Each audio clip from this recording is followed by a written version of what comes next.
Graduation তো শেষ, এখন কি করার কথা ভাবছো? ব্যবসা। আমি অলরেডি একটা ব্যবসা শুরু করেছি, খুব ভালো যাচ্ছে আলহামদুলিল্লাহ। ব্যবসা? কিন্তু এটা তো কোনো ফিউচার নেই, খুবই রিস্কি। কারো কপাল খোলে, আবার কারো কপাল খোলেই না। চাটা খেয়ে যেও। আঙ্কেল আমাদের শেষ, তোমার সাথে আমার কথা শেষ। এবার বক্তব্য রাখবেন আমাদের আজকের সভার প্রধান আকর্ষণ, যার সাফল্যের কথা শুনে আমাদের তরুণ প্রজন্ম অনুপ্রাণিত হতে চায়। তিনি আর কেউ নন, আমাদের সকলের প্রিয় জনাব মাহির চৌধুরী। Thank you. একটা সময় আমিও আপনাদের জায়গায় ছিলাম, এই সিটগুলোতেই বসেছিলাম। তো আজকে ভাবলাম আমার লাইফের কিছু অভিজ্ঞতা আপনাদের সাথে শেয়ার করি। আমাদেরকে তুমি করে বলেন স্যার। How nice. আমি এই কথাটা শোনার জন্য এতক্ষণ অপেক্ষা করছিলাম, কারণ নিজের ভার্সিটির জুনিয়র ভাই বোনদেরকে আসলে আপনি করে বলাটা শোভনীয় না। Thank you guys for making me comfortable. আচ্ছা, তাহলে এখন একটু সিরিয়াস আলোচনা করি তোমাদের সাথে। আগে আমার একটা প্রশ্নের উত্তর করো তো, কারা কারা লাইফে চাকরি করতে চাও? হাত তোলো। বাহ, অলমোস্ট সবাই হাত তুলেছে, শুধুমাত্র তুমি আর তোমরা তিনজন বাদে, রাইট? ওকে, হাত নামাতে পারো। তোমরা তিনজন চাকরি না করে কি করতে চাও? বিজনেস।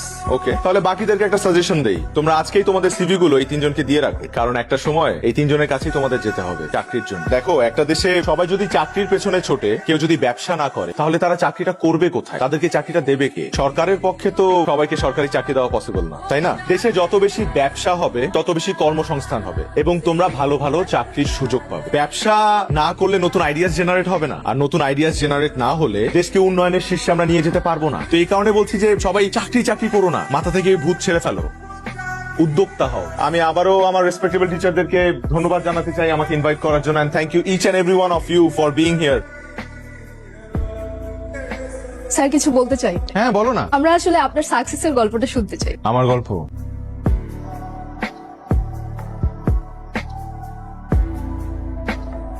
আমি কিন্তু সিভি বানায় দেওয়ার বিজনেস করলেই পারতাম, ভালো প্রফিট হইতো। মাথায় খালি বিজনেসের চিন্তা কেন?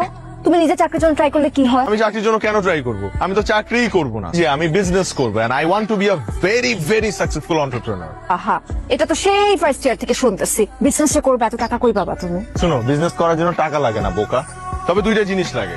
কোন দুটা জিনিস লাগে? নাম্বার 1 একটা unique idea, and number 2 networking. মানলাম, যা করো বুঝে শুনে করো। আমার কেন জানি মনে হয় তুমি একটা রিস্ক নিতে যাচ্ছ। ডোন্ট ওয়ারি, আমি বাড়ি থেকে ফিরেই একটা বিজনেস শুরু করব। তো বাবা মার সাথে দেখা করতে যাচ্ছি। ক্যাম্পাসটা মিস করবো। আর আমাকে?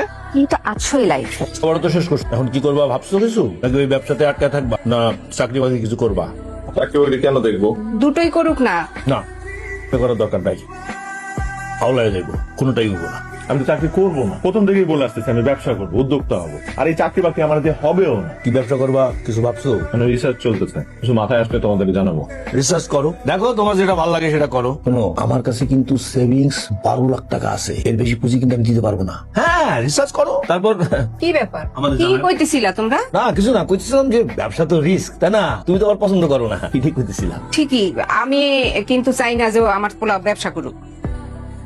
মেজাজ খারাপ? বাবা আমার বিয়ে নিয়ে খেপছে। Wow, congratulations. আচ্ছা আচ্ছা, ঠিক আছে, আমি রাগ করতেছো না, ফাইজলামি করছি একটু। সবসময় না সব ফাইজলামি ভাল লাগে না, বি সিরিয়াস। আচ্ছা ঠিক আছে, আচ্ছা কি করতে হবে আমাকে সেটা বলো। তুমি জানো না কি করতে হবে, আর তুমি করবাই বাকি। এখনো তো কিছু শুরুই করতে পারে নাই। মানুষ বিজনেস এর সব প্ল্যানিং না গ্রাজুয়েশনের আগে করে, এখানেও তুমি লেট। আর আমি তোমাকে বলছি না, বাবা চাকরিজীবী ছেলে ছাড়া কিচ্ছু বুঝে না। ধরনের ব্যাকডেটেড কথা কি করে বলে লোকটা? কারণ এই লোকটা জানে বিজনেসে অনেক রিস্ক থাকে। কোন বাবা তার মেয়েকে একটা রিস্কের প্রফেশন জামার হাতে তুলে দিবে? তুমি আমাকে বলো। আশ্চর্য, এখানে ভালোবাসাটা মুখ প্রফেশন নিয়ে পড়ে আছে। দেখো দেখো, তুমি বোতলটা ছুঁড়ে ফেললা আর কোত্থেকে একটা টোকাই এসে উঠায় নিয়ে গেল। কারণ এটাই ওদের কাজ। না, আমি খেয়াল করে দেখছি, রাস্তায় কোন একটা পেট বোতল ফেললেই কোন একটা টোকাই হুট করে কোত্থেকে যা আসে এসে নিয়ে যায় এটা। দেখো দেখো দেখছো দেখছো দেখছো দেখছো দেখছো এই যে। হ্যাঁ দেখছি, এটাতে এত এক্সাইটেড হওয়ার কি আছে? এরপর এগুলাকে নিয়ে তারা ভাঙ্গারি দোকানে বেচে দিবে, সিম্পল। ব্যাপারটা আমার একটু ভেতরে ঢুকে দেখতে হবে। ওয়েট আ সেকেন্ড, তুমি কি এখন ভাঙ্গারি বিজনেস শুরু করতে চাচ্ছ? করতেও পারি। I am done with this conversation. এই এই টোকাই, এই এই মাহির কি করতেছো তুমি? মাহির বসো। মাহির আমি বসতে বলছি। বসো মাহির। কি চলতেছে তোমার মাথায়? এই বিজনেসে সাপ্লাই চেইনটা খোঁজার চেষ্টা করতেছি, মানে কোত্থেকে কি কেমনে কি। ভাঙ্গারির দোকানে কিসের বিজনেস খুঁজো তুমি? যেখানে দেখিবে ছাই উড়াইয়া দেখো তাই, পাইলেও পাইতে পারো অমূল্য রতন, এটাই খোঁজার চেষ্টা করছি। তোমার মাথা গেছে। চলো আসো। কোথায় যাবো? আসো গিয়ে দেখি। আরে এত দূর আসলাম, ভেতরের কাহিনীটা জানতে হবে না, ওরা কেমনে বিজনেসটা করে? তুমি গিয়ে দেখো। মামা আপনি টান দেন তো। বিজনেস প্ল্যানটা না জানলে আমি স্টার্ট করব কিভাবে? তুমি দেখো, তোমার সব বিজনেসের মধ্যে আমি নেই। মামা আপনাকে টান দিতে বললাম না, টান দেন। ছাড়ো।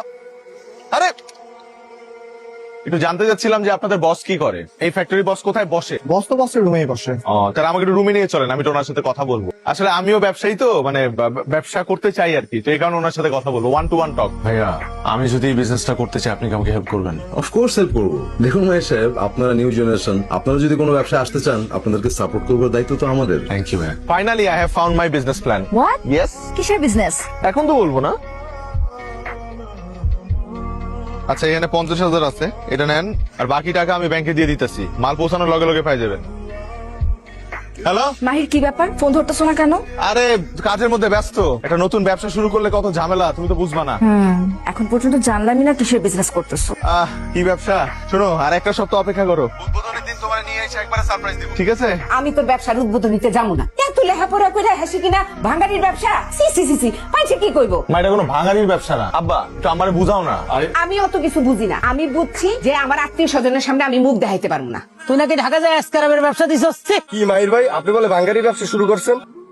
ব্যবসায় অনেক রিস্ক, আমি চাই না তুই রিস্কের মধ্যে পড়স বাবা। তাই বলি কেন, শুরু কর। বাবা, আমার 2 মিনিট সময় দাও, একজনের আসার কথা। আসো।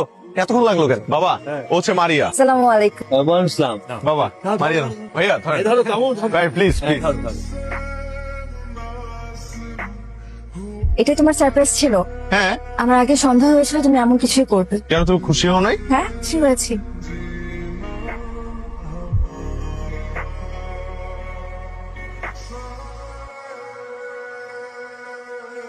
বাবা তোমাকে বলছে দেখা করতে। কার বাবা? কার আবার? আমার। ও, কেন? আমি বাবাকে তোমার কথা বলছি, বাবা তাই বলছে তোমাকে দেখা করতে। কেন, আমার বাবার সাথে দেখা করতে তোমার কোনো আপত্তি আছে? না। তুমি তো বাড়ির সাথে একসাথে পড়তে। জি। তোমার পরিবারে আর কে কে আছে? বাবা মা আছে। গ্রাজুয়েশন তো শেষ, এখন কি করার কথা ভাবছো? ব্যবসা, আমি অলরেডি একটা ব্যবসা শুরু করেছি, খুব ভালো যাচ্ছে আলহামদুলিল্লাহ। ব্যবসা? কিন্তু এটা তো কোনো ফিউচার নেই, খুবই রিস্কি। কারো কপাল খোলে, আবার কারো কপাল খোলেই না। কি ব্যবসা করার কথা ভাবছো? পেটফ্লেক্স এক্সপোর্টের বিজনেস। পেট ফ্লেক্স কি জিনিস আমি জানি। চাটা খেয়ে যেও।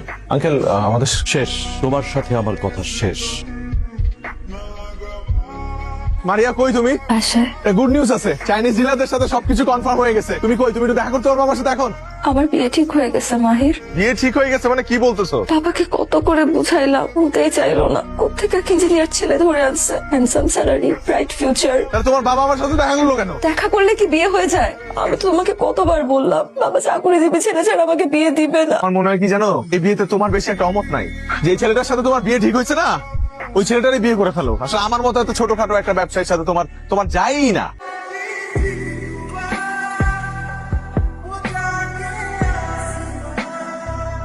এরপর পুরো ঘটনায় নিজের মধ্যে একটা জেদ কাজ করা শুরু করলো। স্বপ্ন ছুতে গিয়ে ভালোবাসার হাত ছেড়ে দিতে হয়েছে। বিষয়টা মেনে নিতে অনেক সময় লেগেছে আমার। এরপর নিজেকে সামলেছি। আজকে আমি মাহির গ্রুপ অফ ইন্ডাস্ট্রিজ এর মালিক।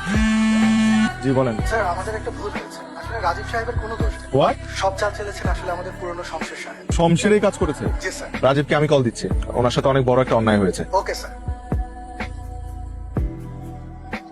দেখো, আমি আসলে জানতাম না যে রাজীব। বলতে হবে না, আমি জানতাম। তুমি জানতে? নিজের স্বামীর বসের নাম জানবো না? আর তাছাড়া তুমি তো এখন একজন বিখ্যাত বিজনেসম্যান। আমাদের ছোট একটা মেয়ে আছে, আল্লাহ যেন ওর বাবাকে বাঁচিয়ে দেয়। রাজীবের কিচ্ছু হবে না, ওর যা লাগে ওটা আমি বিয়ে করবো। যদি বিদেশেও নিয়ে যেতে হয় সেটাও আমি দেখবো। দয়া দেখাচ্ছ? না না, এটা আমার কোম্পানির পলিসি। বাবা তোমার সাকসেস থেকে খুব খুশি হয়েছিল। মারা যাবার আগে বলেছিল তোমার সাথে কোনোদিন দেখা হলে যেন আমাকে এই কথাটা বলি। মাহির, পারলে বাবাকে মাফ করে দিও, আমাকেও।